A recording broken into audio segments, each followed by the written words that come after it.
নুরুল হক নূরের ওপর হামলা আরেকটি ষড়যন্ত্র বলে মন্তব্য করেছেন বিএনপির যুগ্ম মহাসচিব শহীদ উদ্দিন চৌধুরী অ্যানি। দুপুরে লক্ষ্মীপুর সদর বিএনপির দ্বিবার্ষিক সম্মেলনে এই মন্তব্য করেন তিনি।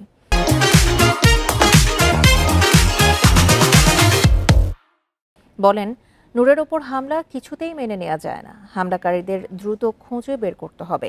আরও বলেন, এই ষড়যন্ত্র বাংলাদেশের স্বাধীনতা, সার্বভৌমত্বে ও নির্বাচনের বিরুদ্ধে।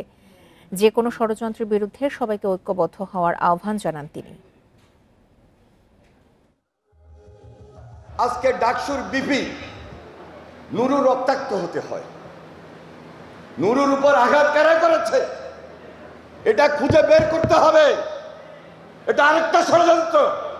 এই ষড়যন্ত্র বাংলাদেশের বিরুদ্ধে, এই ষড়যন্ত্র বাংলাদেশের স্বাধীনতা, সার্বভৌমত্বের বিরুদ্ধে।